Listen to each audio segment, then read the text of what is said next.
Tugomba twiga rero shortcut, andika shortcut change rakursi change inzira ya bugufi. Alors tuganire gato kubijyana na shortcut. Mbega shortcut ni iki? Ni inzira ya hagufi. Murabona abantu benshi ba amakartier no uvuge za Buterere n'ahandi usanga hari amababara adashika ku buryo ushimye kujya kabiri urashobora kuzunguruka gutya ukajya kujya kabiri, ariko hagati harashobora kuba kayira bita kanjia. Nabonye benshi bagira imitwe gutya aboni babandi bakuriye hafi yo nga na kanjia na kanu ucamwo dahere ruguru karahari ruguru bakita gute bakaita kayira changa kanzo. Okay, changa kayira k'ikirundi na hantu utarinda kuzunguruka uca ku mubanyi ugaserukira handi. Si wewe wubase inzu y'umubanyi ariko uca mu nzu yundi yubaswe, si wewe waguze urupango kuko dusohoka tuja kwibarabara kubera kwibarabara ari rya leta. Bisigura ngo naho turigenda mu twararirihiye nico cagiye turi ya taxi. So iyo waciye ku mubanyi rero waciye aho utarihira taxi na kayira kabugufi Imana iguhaye kugira ngo ucaha. Muri Bibiliya rero no mu isi mwemu utwo tuyira turuzuye, ariko problem abantu benshi ni muzi kudukoresha. Uyu munsi ngo manigishe duke tuza kugufasha muri programme turimo, ariko umunsi umwe Imana ikazongirira ubuntu uzokora ikigwa cyo kukwigisha marakursi. Haleluya. Vuga ngo mfasha prophet. Duhere ku ya mbere, Imana ifise rakursi yaciyemo. Yohana 3:16 kuko urukundo Imana yakuza bari mwisi nigo gwatumye itanga umwana wayo w'ikinege kugira ngo umwisera wese ntazopfe rubi. Abantu bari sipoze gupfa rubi kuko umuntu yakora icyaha yategerezwa kugenda ku isoko kurondera intama, yategerezwa kuja ku isoko kurondera inka, yategerezwa kuja ku isoko kurondera inuma. Bisigura ngo yari oblige kugira icyaguze kugira ngo Imana imwemere. Iyo niyo yari inzira ndende umuntu yategerezwa gucamo, ariko urukundo Imana ikunda bari mwisi irazana Yesu ni rakursi.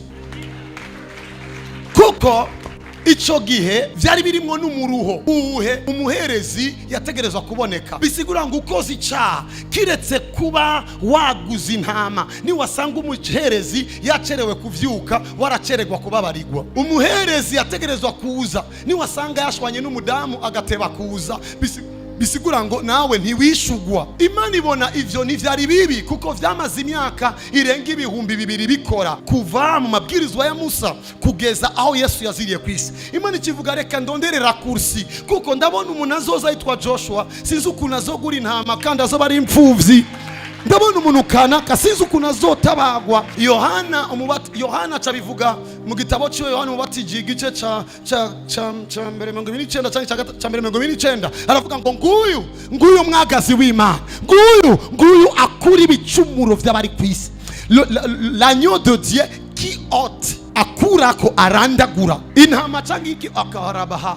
Bukeye bwaho abona Yesu aza kuriwe aravuga ati nguyu umwagazi w'intama w'Imana akurako icyaha cy'abari mwisi. Ibaze Yohana kubera amaso yo kwerekwa ntiyabonye umuntu, yabonye intama. Imana igira rakursi ifata umwana wayo imuhindura intama, imuhindura umwagazi. Nico gituma Yohana le Revelator wanditse ivyahishuro Yohana ari mu mayerekwa avuga ngo ndabona uwicaye ku ntebe, ndabona n'umwagazi asa n'uwakerewe. N'iryari bamukereye ko ku musaraba bamutoboye, ariko Imana yagize rakursi yo kumutobora mu kumukerera. Bivuga ngo Imana yakuza bari mwisi itanga umwana wayo kugira ngo wewe nusubire kuzana intama wewe wizere, kugira ngo umwizera wese ntazopfe rubivuga ngo ndiwizera.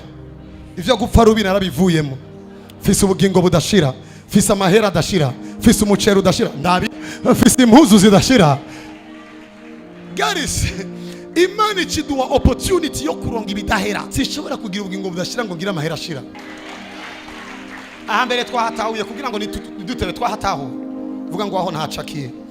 Birumvikana ko nari gusigura vyinshi. Umuherezi yagira riske, umuherezi yarakwa gupfa, hari n'igihe umuherezi yagira erere nayo nyina agapfirayo. Ibaze ivyo byose Imana yarabikuye ko rakursi moya. Yesu ni same binaishi bibandi bibile biwatu bilikuwa bisani bivuta bangi kama mienjo nka jewe.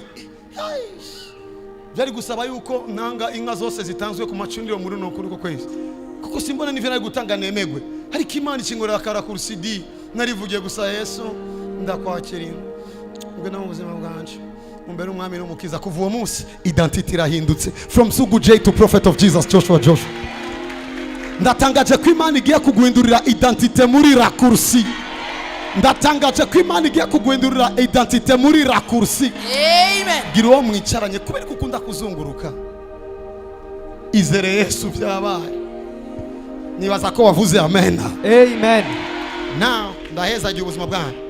Amen. Baduwe igitabo ca mbere c'abami 21:27. Maze Ahabu yumvise ayo majambo aca yitanambura ko impuzu ziwe, yambara amagunira, arisonzesha, ajyama mu magunira nyene agenda yifumbereje. 28. Maze ijambo ry'Uhoraho riraza kuri Eliya w'Itishubi. 29. Riti, mbega urabona ingene Ahabu yicishije bugufi imbere yanje? Ko yicishije bugufi atyo imbere yanje, sinzozana ivyo vyago ku ngoma yiwe, ariko ku ngoma y'umuhungu wiwe niho nzozana ivyo vyago ku nzu yiwe. Uyu n'umwami yagomba gure umuzabibu wa Naboti. Hama Naboti arawumwima kubera ko yarafise lien familial n'uwo muzabibu. Hama umugore wiwe aramubwira Yezebel, aramubwira ngo wa mwami muzima we, reka ndakwereka ivyo nkora. Aca tumako abantu arababwira ngo mumamagare Naboti, mumubwire muce mubesha ko yatutse umwami n'Imana, mumwice. Nibaheza kumwica bamwaka ivyiwe. Yezebel acaza kwa Ahabu aramubwira ngo nakarangije kakafere, genda ushikire uyo ruzabibu. Aragiye ngugiye kuhashikira, ijuru ryamaze gushavura. Iyi juru rifise ishavu irimenyekanisha kuri irimenyekanisha kuri Eliya. Ijuru riza kuri Eliya ribwira Eliya, ndashavuye, genda ubwire umwami yuko ngomba ndamuteza ivyago, n'ikiziga ciwe kizoribwa n'imbwa. Imana iravuga ivyago, umwami acaravuga aha, ninarindira nzopfuko. Acafata impuzu z'ubwami arazitabura, ariko ararondera iki? Raccourci. Acaca bugufi, agiye gutabura impuzu aciye bugufi. Imana isubira kwa Joshua, isubira kwa Eliya kandi iramubwira Eliya, subira yurabe, wabonye umuntu wanje. Wa undi Imana ariko irita umwansi wayo mu minota 2. Imana yejeje kuvuga ngo umuntu wanje. Ari abantu mwatevye gushika kubera ko mwanse guca bugufi. Iyo sino kumva amena nyinshi kuko nabavuze. Igihe Agari yasohotse kwa Abraham ariko arayerera, umumarayika yaraje aramubwira subira kwa Sara umucire bugufi. Ingorane ufise we Agari we si ingorane za Sara, ni ingorane z'ubwibone. Subira uce bugufi bakugaburiye. Guca bugufi ni raccourci, icowe kugushikana mu bami, icowe kugushikana mu bahambaye. Haleluya. Guca bugufi nico turiko turuva, iyo ni raccourci, ni inzira ya bugufi ituma wemegwa n'abakomeye. Bibiri ivuga Dieu élève les humbles mais résiste les orgueilleux. Imana iraduza abaciye bugufi ikagwanya abanyabwibone. Ugomba kuduga uri kugira amasporo, wiruka ku musozi uza gushikayo mafiero yamesha kuluma, ariko urashobora guca bugufi Imana ikagushira ku mpinga y'umusozi. Amen. Bano batama bose bakorera Imana muri kino gihugu, uwo muzohura nawe wese aza kubwira Joshua araciye bugufi. Abantu bavanga cyane ibintu nkora, uguca bugufi no kwimenya. Iyo magaze nganga dundika guca ukusu kwibona, iyi ni confidence. This is confidence. Nuzo kwigera uvanga ubwibone na confidence. Nushobora guhagarara imbere y'abantu babwira ngo haraho muza gucira n'amararira gutwenga. Utegeza guhagarara ufise confidence muri wese muri ngaho. Mukanya gato muzaba mukize. Mararira jugumira. Mukanya gato muri ngaho abadayimoni ngo mandabamare. Ariko umuntu acayibaza ngo guca bugufi ngo abadayimoni. Haraho Yesu aza, dayimoni zikavuga kuva yavugiye kwa zoza namwe muramurindira ngo aza kuzanga ku bwacu. So confidence is cyo kimwe n'ubwibone. Ubonye ndiko ndatambuka guca zino ni confidence. Iyo mvuze can I prophesy, mba ndiko ndavyura ibiri muri jewe kugira ngo menye yuko ivyo bintu bindimwo. Iyo ni confidence isubwibone. Ubwibone ni gihe usuzugura abandi, ni gihe wiyemera kubera ikintu kana kukagaya abandi. Abantu baba batamanga beshi barabizi. When I meet them, kimya wananipiga zangu maombi, natoka kule nimeshuka, nikifika huko nawasha moto. Guca bugufi ni raccourci, vuga ngo raccourci. Abantu benshi gituma uyu munsi batariko barashikaho bategerezwa gushika, vyaranse ko baca bugufi. Uyu mwami araciye bugufi. Ari abantu mu miryango yabo bariko barasubiranye n'abavyeyi babo, ariko umwana yavuze ngo mama ntamkomesha, utakomesha mama yako marikuleaga we. Kiburi ko kinakufanya unakula mamiwa afasi ya kula wali. Ukibone umunyeshure arashobora kuba akeneye kwiga amashuri meza, ariko kubera ko yanse gucira bugufi professeur acagenda mu gishure kanaka cy'ababanyi kiri ngaho kugira gusarangiza amashuri, kubera ko yakoze erere imwe ananirwa kuja gucira bugufi directeur. Hari n'abantu bakiri mu ikambi y'impunzi kubera ko banse guca bugufi. Iyo ni raccourci. Guca bugufi ni raccourci. We wicaye ngaho uje gusenga wemeye guca bugufi. Ariho n'umuntu atazi ko abantu bari ngaho bava mu makartier yose, umubwiye ngo tugende tsengere kwa Joshua ngo cenje mu kinama utakulamba kansere yako utayikunywa na muwa. Na icamutumye adakira nukudaca bugufi. Kudaca bugufi ni piège.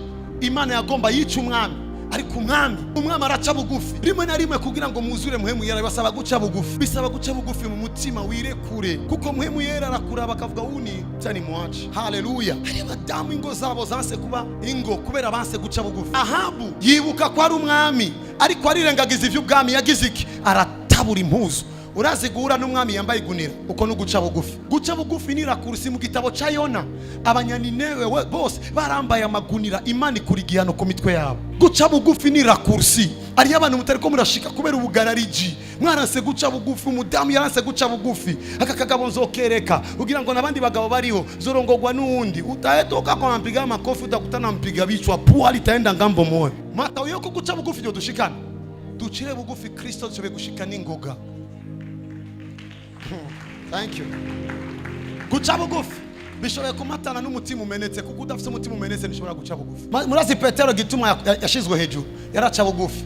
Akoze herere yarayikora ariko yaraca bugufi. Niyahagarara cyane mu makarikire, rindira kwanza nigumye mbaze ndondera inyisho yari hafi ku munwa, yarayitanga bikurikira ari swata yeso kambwira tubandanye bikurikira. Icya kabiri gukira no kwizera. Gukira kuri muri rakursi yo gufata ku ikanzu ya Yesu. Mariko 5:21.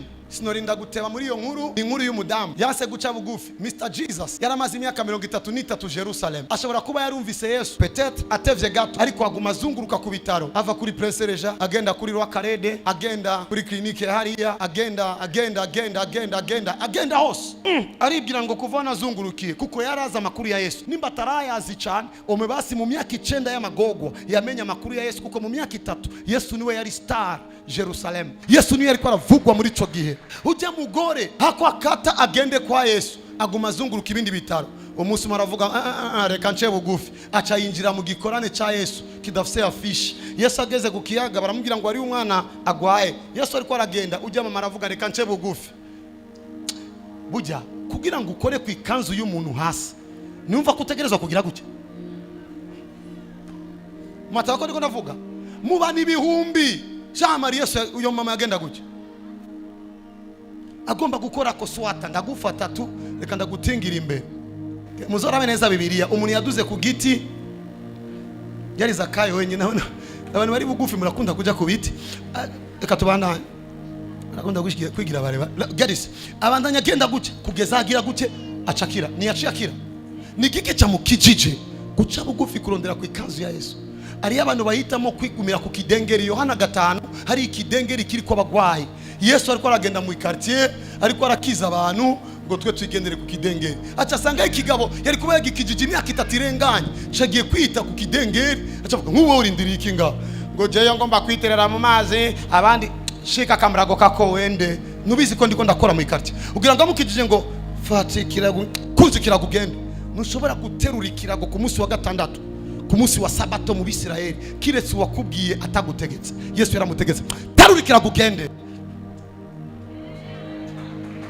Kubera iki yakaze yavuze wakijujuwe uri ngaho urindiriye iki? Bariko abandi bariko baravugwa. Ari ahantu bamuzaniye Yesu, ahantu umuntu basanze Yesu ari mu makoraniro, baca baduga ku mabati, bakurayo amabati, bakurayo ibizibiye hejuru, barafata umuntu umwe ku mugozi undi ku mugozi, 1 2 essentiel mikono boom. Abantu bicaye babonye ikintu kimeze nk'ikiziga kuko cyari kiremvye, bamengo ni kiziga kibaguyeko. Ikimaiti kinatoka wewe nataka ni mwami saidi kunjamira gako niko nafamu kutano ni yakize none. Hari abantu rero banse guca bugufi, nico gituma benshi bataringa. Hari n'abantu batelefona mubwire profeta nsengera, akambwira okay ngwino gusengere, ngo mubwira nsanga hondi au jauguwa wewe bakana mizigo yako ndaheza ubuzima bwanyu.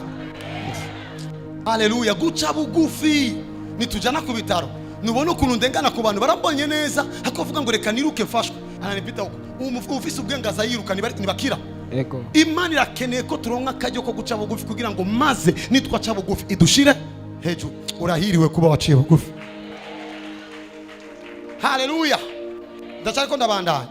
Vuga je misemo gukora ku ikanzu ya Yesu. Vuga je misemo gukora ku ikanzu ya Yesu. Mari muzi ko abantu bose bari ngaho umwanya za kubakorako. Ikibazo cyose ukimbiye utakimbwiye, Imana igomba igiheze mu izina rya Yesu. Amen. Garis Lydia, my daughter, uribuka wa mukobwa inshuti ya Queen. I know, reka ndabaye nawe bamenye guca bugufi. uwo mukobwa inshuti ya Queen yaramubwira mfise papa wanje uko baba munapendaga abanabi murakunda bavugishwa kimya. Queen akambwira genda gufashe, acambwira ngo sawa ndeme, acambwira ngo sabira rendezvous.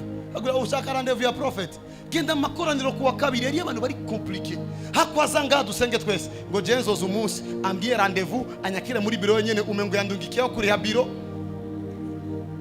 Ubwo nubwibone ujya mugore baramuzana, simvuze ko ari biko twicara muri biro, ariko banzuze ukoregwe mu bandi. Ujya mukoga carasi we mudama araza aje nga ndamukorera mu bandi 1 week visa ya Canada. Uyu munsi fise message yiwe, papa nalala Canada, mwenye kiburi analala Katumba ka nacho vyose nika. Ndaheza ubuzima bwanyu. Am I communicate? Oh yes. Mbega ndiko ndavugana n'umuntu avuge ngo amina. Amina. Igihe twari mu ngagara, mafiye igihe twari mu ngagara, abantu baraza avuye mu cibito cya Rugombo agakira cancer. Ni muzi ujya mama yakize cancer. Ego. Abantu baza batabona, ni mubi kujya mwana yaje ari mu miyagiye abona. Ni mubi kujya mwana wo mu Carama yaje atavuga, adatambuka, atumva, yagiye yumva, muramwibuka. Ego. Izo nayo murazibuka. Umubanyi wanje hajya yarandikiye icete ministeri avuga ngo uyu muntu arandenza induru ngo ndagwaye umutima azovavanyica, yifuza ko ndahava, aha bakirira wabona ko azowapfira. Yanse guca bugufi, chabicome bikimaliza na kuja kuleta lawama mbinguni. Amina. Muruvi yosene uyu mwanya turinga ari ababanyi bababona mwebwe muvuye, abandi muvuye Kiriri, abandi muvuye Kinanira, abandi muvuye Roero, abandi muvuye Carama, abandi muvuye Kamenge, muvuye Cibitoki. Wakachavuga abo ni bale bapumbafu bakwa Joshua. Kisha ukiangalia wanasema pumbafu, kabuture naangalia ngambo yote pantana kakabo. What's wrong with this person? No, no sivyo gayem. Ukimwangalia anatia hata huruma. Ariko yanse guca bugufi, yanse gutahura rakursi. Ibazesha ubanga ngaho umuntu agacira ingwara urwaye, we bakaguhambana iyo ngwara nyene. Ya igiki cyamwishe Imana izomubwira ngo n'Imana izomubaza uje gukora iki? Ngumva je nari ingwaye nabuze umvuza. We ni wabafi ya Joshua. Ikubya Joshua nije namurunga isaje. Imana we nico kimwe n'uwiyahuye, abiyahuye bose mu muriro. Dego. Kiri biganza agira uvuge ngo Mana mfasha. Muriteguye ko ndabakorako. Get this. Nunarinde birebire n'umwanya nza kugukorako. Ibere simple, umenye ngo uyu mugabo kwangozeko it is done. Uyu mugabo kwangozeko it is done. Brazi ari umugabo muri Bibiliya yaswe kugira ingora ni Naman. Bare mubwiye ngo iwacu muri Israeli ari umuntu akiza abantu, aragiye kwa Elisa. N'igisirikare cyose. Elisa très compliqué. General Naman umukuru w'igisirikare araje kumurondera, Elisa niyasohotse. Ngo mubwira agende yoge. Urasi kuntu bibabaza cyane ufise amapete. Umuntu akubwiye ngo ugende woge kandi waje woze. Yasosa avuga ubusi bujuju. Yibaza ko iwacu atamazi ariyo. Toka uko urofa uyu. One ipumbafu. Inaona mimi kuja kuleta ujinga. Yagiye amutuka. Umara mwegera aramubwira ndugu. Yari kukubwira ibigoye kuruta ivyo, ni wari kubikora. Umuntu yamutabaye nujya muntu yamuhanuye. Ahejeje kumuhanura ambwira genda ubirabe n'ivyankurabe type. Ikimana yamugomba ko no guca bugufi. General mu mazi ya Yorodani isa nabi kuruta ndahangwa. Isa nabi kuruta Nyabagira, namazi asa n'ivyondo. Ari abantu mwemera kubatizwa kubera ko ari muri piscine nkuko umengo bamwibuse no kuyogamo. But let me continue what I'm talking about. Agezeyo amazi ya Yorodani na Yesu yabatije muri Yorodani. Rimwe uraza ufise imibembesha. Ibibembe bimeze nk'ibikomere. Ukaca winjira mu mazi mabi, uraza ukuntu sohokusa zombi. Yinji ubwa kabiri zombi. Murabona? Bodyguard yabimubwiye. Mama yavuze indwi ugeze kuri gatatu. Ageze kuri gatatu taravuga.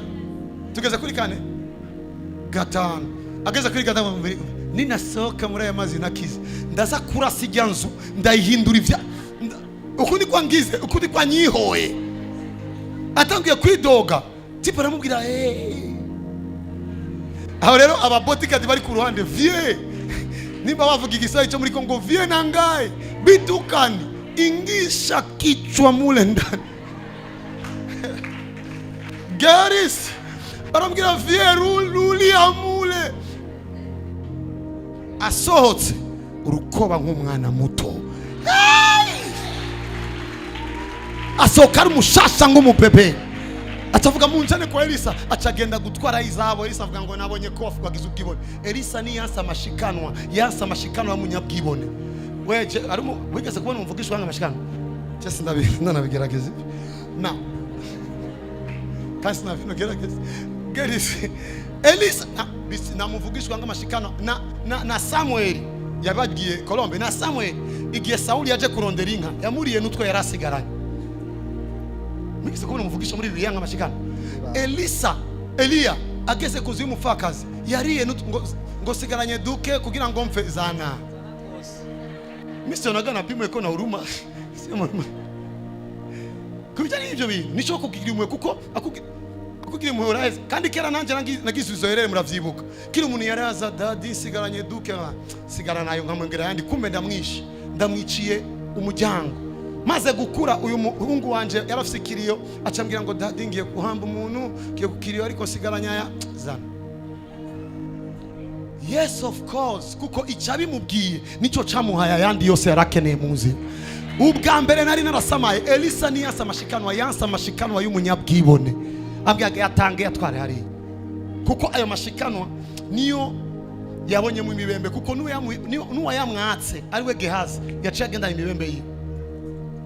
Elisa aravuga ngo uyu niyo akize, aba bantu nibo bamufashije atwara ya mashikano ayahe bajye abantu bamubwiye ngo yinjire mu mazi, kuko je ni nayaje nzoba nikwegeye imibembe. Vuga ngo Mana maguca bugufi. Vuga ngo Yesu makwizera. Vuga ngo Yesu makutwebera muri wewe. Shira ibiganza hejuru uvuge ngo rakursi inzira ya hagufi mu izina. Waruzi kumenyereye amarakursi uzorangiza ukoze indege.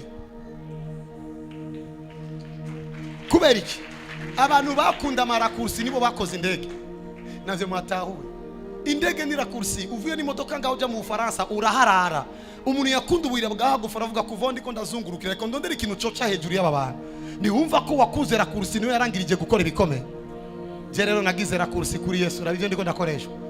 Ningaje nari kwigira umuyiwaye ngagoma mu basani. Bangi gikoresha ni maliza. Shira ibiganza hejuru uvuge ngo prana haska nema hashoze ni hashone haka. Ico nyane uvuze ni coco ndaheza je ubuzima bwanyu. Tugira karakursi kanyuma before we go. Ninda amaze gutahura rakursi aza gukorerako. Urashobora kuba wicaye ngaho Imana ikakubwira ngo fata ku ntebe gucukira.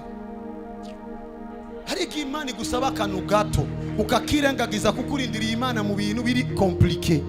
Vuga ngo uyu munsi ngiye gucakira ivyo mbye. Ndaheza ubuzima bwanyu. Amen. Reka ndaberekera kusizi sigaye before we go amasawe. Amen. Amen. Amen. Tugene muri rakursi finale. Igitabo cha kabiri cy'abami kabiri 14. Yabira wa mutamana wakorokanye Eliya au kubitisha amazi aravuga ati uhoraho Mana ya Joshua, uhoraho Mana ya Eliya uri hehe? Amaze gukubita amazi aca yiga banyamo kubiri, amwe aja ukwayo andi ukwayo, nuko Elisa arajabuka. Elisa yagomba senge aravuga senge nga jewe reka ni connect. Nirakursi kwibutsa ngo nabonye Joshua aheza kino kintu. Hako ndondera Imana kwinyishura muri bino bintu. Reka mvuge ngo Mana wishuye Joshua ndakwinginze ngo unyiyereke. Iyo nirakursi. Imana niyo yavuga ngo muzosenga Imana ya Abraham, Mana ya Isaka, Mana ya Yakobo. Ni kugira ngo ni muruhumuro Abraham, ni muruhumuro wa Isaka, ni musubire kuruha imyaka 30 yo guhangayika nk'iya Yakobo kugira ngo directement winjire mu vyawo. Igiye mvuze ngo Mana ya prophet bi Joshua. Mbambonye neza kwino dossier nigeze kubona ati bi Joshua Imana yimukoresha. None ntangure kuzunguruka mu ndimi zinduhisha kandi nabonye rakursi. Nicagiye nagiye muzinda. Umuntu araza mbona aramugaye. Ndamukoze ko guca bwa ngo nawo kubita umupanga sinokumva. Tavuga ujamana nanzia kumpanga sakisema tafimbo. Cyo nambwira okay ngomba senge. Ndambwira baramwicarika. Ndasenga bamuhagurukije umengo ni je namusunitse. Pum. Abantu bakantwenga sizo ukuntu image nibutse yuko nigeze kubona Pastor Chris yambura ibirato akacahonyora umuntu ku maguru n'amashekse. Ndavuga reka nanje ndabijemu. Ndavuga amaguru sa yanje na Pastor Chris. Changira guca umugabo yarahagurutse. Rakursi. Oh yes. Kemia mapema. Ikimbabaje nigiye abarundi bari tayari kuja ku mupfumu ahamagara abavyeyi. Guhamagara abavyeyi n'uguhamagara bari bazi uwo muti kugira ngo bamufashe mu gihe atazi umuti. murakoze nibaza ko mwavyumvise. Elisa avuga ngo mana ya Elia, where are you? Wora chari haja, Mungu wangu, wona Mungu. Ashafa nini Mungu wako? Sikwambi kama hauna Mungu, ariko muri yo dossier nurigera umubona. Hamagara Imana ya Joshua, hamagara Imana ya Prophet B Joshua, hamagara Imana ya Isaka. Takuzunguruka sasa, Sara, simwambie Mungu wa Sara, unikumbuke. Maka unazunguka tutafanya miaka. Bavyumvise ko bakora rakursi. Wa mukobwa ugomba ugize mariage ejo ufise inshuti z'abatararongogwa uzosubira basange mu ikarti. Umukobwa agize mariage uyu munsi inshuti ziwe zose na numwe ararongogwa. Umbonera ko atari fitire célibataire. Rondera inshuti z'abantu bamaze 5 10 baulize nibikwaye. Reka kwibesha kuri uwo musore uwo mugabo akikurongora akwita marayika akwita nini? Unsaba mainite akagwa 25,000 reka ibitunguru bizimba azokoreka ibikurikira. Genda ubaze umaze imyaka 5. Azo kubiga abagabo amafaranga barayaharura nguko mumengo bose bakora muri banki. Amaze kuguhibanga ni yaguha make nuzogumuka ngo yahindutse uzomenya ngo comptabilité yatanguye reka mbandanye mu rugendo twinjiye. None iyo sira kursi. We catch it quickly.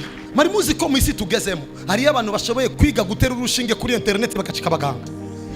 Mu isi tugezemo abantu mufise ama internet kugira gusa mwandikire message abantu babatuka, ariko ari umuntu yirirwa kuri internet yiga ukuntu bashona. Igihe nagomba gutangura societe kandi ngiye kwitangura ibijanye no gukora ibiyoba, ico bita facilitator arakos. Nagiye kwiga ukuntu bakora ibiyoba by'amata, ibiyoba by'isukari. Umunsi nzokora ibiyoba ivya mbere zo bikaranga je nyene navyigiye kuri internet, ariko umuntu kuri telefone ko tu akichoka naangalia prono ku commando kibiganza yaje vuga ngo raccourci. Ndiko ndatahurika. Connection can give you collection. Amen. Utegezo kwiconnecta n'umuntu akaca gutuma uyora ivyo yayoye ukinjira aho yinjira. Kibiganza yaje vuga ngo ngiye kwiconnect. Ngiye kwiconnect. So now reka naberekera kursi final ayime mu Cyongereza 0:6:33. Thank you Jesus. Akivugana nabo umwami aramanuka aja iyari aravuga ati ibi vyago ko bivuye kuoraho ari kindi kizigizigi nyimufiseko. Ibaze iyi ni Bibiliya. Umwami abonye abantu bariko barajyana bari umwana. Bibiri ivuga ngo he had hardly finished saying this when the king arrived and said, it is the Lord who had brought this trouble on us. Why should I wait any longer for him to do something? Ngo rero Jesse ngishobe kandi kurindira Imana igice. Uyu umwami agumutse raba rero aho agiye kuja ndabira umurongo ukurikira nimba uriho udahari tugende kundi. And why and while he yet talked with them, behold, the messenger came down into him and said, behold, this evil is the Lord. What should I wait for the Lord any longer? Bisikura ngo yararindira Imana cyane. Acavuga bino vyago vyavuye ku Mana. Singomba kandi kurindira Imana kuko nina irindira iza kunzanira ivyago. None ga mwami kutakirindira Imana ugiye raba umurongo ukurikira. Elisa aramwishura ati nimwumve ijambo ry'Uhoraho uku niko hagize ngo ejo nk'aya mango kwirembo gisamariya ingero y'ifu igoretse izogugwa shekeli imwe kandi n'ingero zibiri za sayiri zizogugwa shekeli imwe nyene. Umurongo ukurikira ariko umugabisha uwo umwami yagenda yegamiye mu ncamake aha umwami yaciye ajahe. Umwami yaciye agenda kwa Elisa, singomba kurundira Imana reka ngenda aho Imana ishobora guca kugira ngo ntabagwe. A prophet is a shortcut. Oh yes. Reka nakwereka igituma a prophet is a shortcut. Ima itanguriro 20 umurongo w'indwi. None rero subiza uwo mugabo umugore wiwe kuko ari uvugishwa nanje nawe azogusengera ubone kubaho, ariko nutamusubiza umenye yuko utazobura gupfa mwe nabawe bose. Ari kumwe n'Imana, Imana ikiza hakimana imukiza imurungise kwa Abraham. Icyo mbwira ngo Abraham is a prophet. Nico gituma bavugishwa bagwanywa kandi harageze yuko tubabwira ukuri uko kumeze. Simvuze ko abavugishwa b'ibinyoma badahari. Nimba warahuye n'abavugishwa b'ibinyoma suko abukuri badahari. Kuko ivuka rya Ismaili nirisigura ko Isaka atazovuka. Urashobora guhura na Ismaili n'umwana wa Abraham nibisigura ko wahuye na Isaka umwana wa Abraham wisezerano. Urashobora guhura n'umuvugishwa w'umubeshi nibisigura ko utazohura n'umuvugishwa w'Uhoraho ukuri. Because the devil knows. Mugende murabe ku internet. Ni bande bantu bambere batukwa prophet kugezaho na TB Joshua amaze kwigendera mu ijuru. BBC imukoreye interview ikiganiro kire TB Joshua yari mubi bacha bazani cyana gifise urutwe ngo uyu n'umwana wa prophet TB Joshua. Ujya mwana sumana wa TB Joshua birazwi, ariko kugira ngo barondere ukuntu bagwanya kuko bari bazi ngo TB Joshua ni yapfa ishengero rizopfa. Basanga mama Evelyn Joshua ni gishirira umugora adatinya kwirukana bazimu. Bacavuga ino aferi iragoye reka tubitobe. A prophet Prophet baramwibesha kumuvugishwe naho yopfa amagufa yo bandanya akora. Elisa bamaze kumuhamba bamutereye ikiziga avuga muzana ibiziga ngakore gisubize mu quartier. Ni cazutse. Barabizi ko presence ya prophet biyoshobora atakiri kwisi. Presence y'aba disciple biwe ishoboye gutuma batabagwa. Baca bazana rero berekere ko aba disciple bati Joshua bose ari abanyamareba. Baca bazana aba disciple bananiwe kugira ngo berekane ko atariwe prophet. Isi iri bize kugira ngo ivuge naba bavugishwa matin midi soir. Raba mu internet uzosanga prophet Bushiri niwe bakaba baravuga nabi, prophet Ubet Angel. Ariko nanje birantangaza uko bavuga nabi niko bandanya bugura mu modoka. Ariko Imana yuko but isi ni kwimeze niruhuka uhagurutse utanguye gusengera abantu vita, utanguye kuza kuvuga ubutumwa utarimo fire. Uyu ndi wa Mungu, utafikiri Mungu ni mvivu. Shiri biganza hejuru rero vuga ngo ndi ngaha mu buryo bwose ndakorerwa. Ikanzu ya Yesu iri ngaha kuko ishengero ni ya Yesu. Umuvugisho wa Yesu ari ngaha kuko ishengero ni rya Yesu.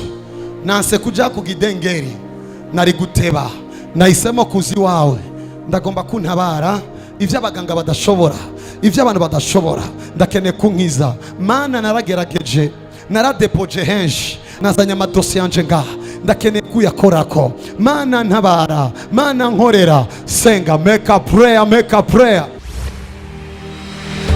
For God so loved the world, that he gave his only Son, so that whoever believes in him shall not perish, but have eternal life. But without faith it is impossible to please God, for whoever comes near God must believe that God exists, and that he rewards those who diligently seek him. Our God is love.